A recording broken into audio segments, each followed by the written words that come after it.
honorable members on the dais, I thank the Chairman, President, for inviting me to this prestigious function. I, as the Consul General of Montenegro to India, bring the love and understanding of Montenegro and blessings to this conference. From the government of Montenegro, we extend a warm friendship with the United Group. And on their behalf, we would like to extend educational training programs. And I do hope we will develop it. Mona has been talking to me about it, and I hope that there is an opportunity for all of you to come to this beautiful country, Montenegro. आप लोग पता नहीं Montenegro को जानते हैं कि नहीं कहाँ है, लेकिन क्योंकि it is a very young nation. It was made in 2006. It is in the heart of Europe. Very beautiful Sea Adriatic on one side. And if you know the beautiful Alps, they end in Montenegro, the Dinaric Alps. So one side you have the Adriatic Sea, and the other side you have the Alps. It's a place जिसे कहते हैं जन्नत है. तो मैं एक opportunity आप लोगों को दे सकती हूँ. अगर आप अपने कंप्यूटर इंजीनियरिंग में, अपने रिसर्च में, अपने डेवलपमेंट में माहिर बन के यहाँ से निकलते हैं और आप टॉप करते हैं, let me know and come to Montenegro. ये एक दौर है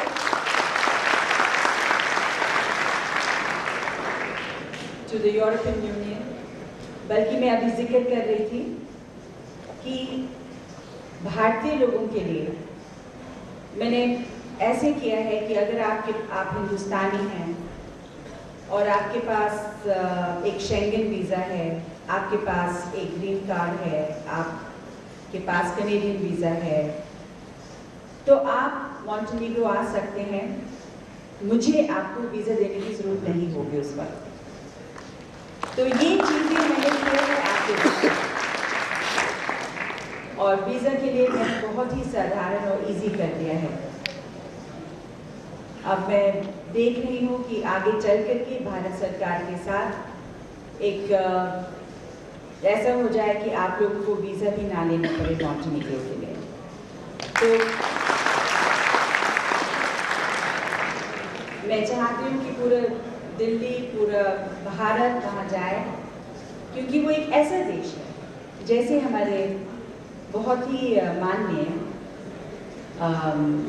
जो आए हैं थाईलैंड से, उन्होंने कहा कि स्पेस और सैटेलाइट और जो टेक्नोलॉजी है और जो वर्ल्ड एनवायरनमेंट है, मॉन्टेनेग्रो इसमें बहुत हाई. आप लोग इस बात को सामने रख सकते हैं कि भारत और मॉन्टेनेग्रो की जो एनवायरनमेंट प्रोग्राम्स हैं इस पर्टिकुलर क्षेत्र में, लेक्स एंड डीप फॉरेस्ट में, किस तरह से वर्ल्ड में globally you make a very safe environment, और इसके ऊपर आप लोग क्या क्या रिसर्च कर सकते हैं. अब जो कंप्यूटर इंजीनियरिंग है, मुझे नहीं पता कि वो इस क्षेत्र में किस तक, कहाँ तक जाएंगे, लेकिन ये बात ज़रूर है कि दुनिया आपकी डोरस्टेप पे है कंप्यूटर के थ्रू. आपको भाषा अगर नहीं आता है, क्योंकि वहाँ पे जो भाषा है मॉन्टेनेग्रिन है, स्लाविक ओरिजिन में है, लेकिन बहुत से ऐसे शब्द हैं, माता, पिता, ताप, ब्रात, जो हमारे संस्कृत के लफ्ज़ों से आए हैं. तो शायद अगर आप ये जो भाषा है इसको आप समझने की कोशिश करेंगे, तो शायद इसको आप बहुत जल्दी सीख भी जाएंगे. आप लोग अगर भाषा को एक वो बैरियर मत बनाइएगा कभी, क्योंकि कंप्यूटर के ज़रिए हर चीज़ ट्रांसलेट भी हो जाता है. तो नॉलेज जो है इतना फ्री हो गया है कि ये जो दीवारें हैं ये बहुत असल हैं, बहुत यकीन से, जैसे आपके चेयरमैन साहब ने कहा, कि अगर आपको अपने में एक भरोसा है, ट्रस्ट है, तो वो भरोसा आपको समुद्र पार, और भारत में इतना बड़ा समुद्र है इंसानियत का, you can become great computer scientist in the field of environmentalist. तो जिस तरह से आप अपने मन को, आप अपने विजन को, आप अपने गोल को, अगर मैं सोचूं कि आज मैं कुछ बहुत सारी महिलाओं को देखती हूँ, इंजीनियरिंग एक ऐसा फील्ड था, हम लोग सिर्फ सोचते थे कि हमारे ज़माने में कि आदमी ही इस क्षेत्र में जाता है, लेकिन आज जब हम देखते हैं कि young women are there and they are also in this field, there is a new brain science energy coming forward. वो एक शक्ति है, वो देखते हैं आप लोग, मेनी मैन जब वो काम करते हैं तो प्रकृति को भूल जाते हैं, and I hope now there will be more women coming into this field. Prakriti joins up with this Shakti of your engineering force of the man's mind. It is a beautiful thing because engineers have made the world a place to live. जो आप buildings बनाते हैं, जो आप dams बनाते हैं, ये सब इस क्षेत्र से बहुत ही specialized form में जुड़ी हुई है। अगर आप आज बाहर जाते हैं और आप कहते हैं कि हमारा मुल्क भारत, इस वक्त मैं एक भारतीय नारी की तरह से बोल रही हूँ, कि ये सुंदर नहीं है, तो हम सोच सकते हैं कि किसने बनाया है। आप कि जैसे एक युवक होगा जिसने वो इमारतें बनाई, अगर आप उससे सहमत नहीं हैं तो ये आपका चैलेंज है, ये आप में एक चेंज लाने का है, ये आप कर सकते हैं।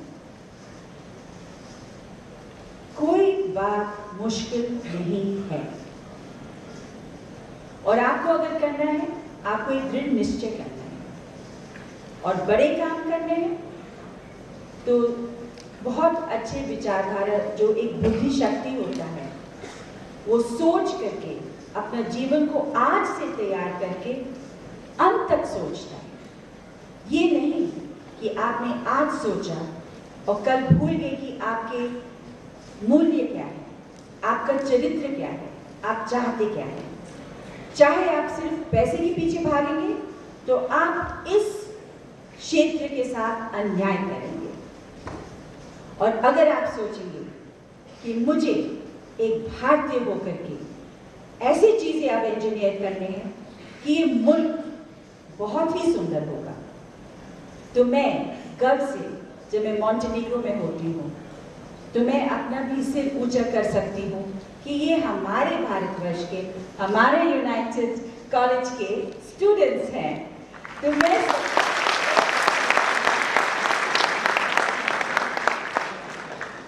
इस भावना से बोल रही हूँ, क्योंकि जब भी हम जाते हैं, हम लोग, I have done lots for the NRIs, non resident Indians. मेरे जो पिताजी हैं वो एक प्रोफेसर रह चुके हैं कोलंबिया यूनिवर्सिटी ऑफ न्यूयॉर्क में, यूनाइटेड नेशंस में काम थे, फॉरेन सर्विस में थे, डिप्लोमेसी में थे। तो उन्होंने एक सीट ऑफ लर्निंग खोला था न्यूयॉर्क यूनिवर्सिटी में, द फर्स्ट हिंदू सीट इन 1950। और तब एक विजन था उनके दिमाग में कि बहुत सारे भारतीय लोग अमेरिका में आएंगे और बसेंगे। ये 1950s की बात कह रही हूँ, और यही हुआ। तो जो इंसान सोचता है वो कितने लोगों के हक में होता है, कितने लोगों की अच्छाई के लिए होता है। अगर हम कर सकते हैं तो आप भी कर सकते हैं। तो एजुकेशन एक पूरे होलिस्टिक तरीके से होना चाहिए। यही नहीं कि हमने पढ़ा, एक जॉब सीख किया, उसमें सिर्फ पैसे सोचे। अभी मैं उनसे बात कर रही थी जो अप्रेंटिस करते हैं, अप्रेंटिसशिप्स करते हैं, तो वो कहते हैं कि जब अप्रेंटिसशिप होता है आपका आफ्टर कॉलेज, आप लोग एक्सपेक्ट करते हैं कि पैसे बहुत मिलेंगे, लेकिन वो कहते हैं कि आपको अपॉर्चुनिटी हम देते हैं, स्टाइपेंड देते हैं। बहुत से लोग कहते हैं कि पैसे बहुत कम हैं, लेकिन हमने कहा वो फ्री एजुकेशन भी है। तो आपका सोच, आपको आगे ले जाएगा। अब आनंद जी यहाँ बैठे हैं, मैं बहुत खुश हुई देख करके कि आप लोगों की इन्होंने आपके दिल में एक जगह बनाई है और एक ऐसी जगह जो शिक्षा देता है। शिक्षा का मूल्य तत्व यही है कि वो किसी के दिल में बस जाए, और जब वे बस जाता है तो फिर उससे एक अंकुर निकलता है जिसे विश्व में एक देन कहा जाता है।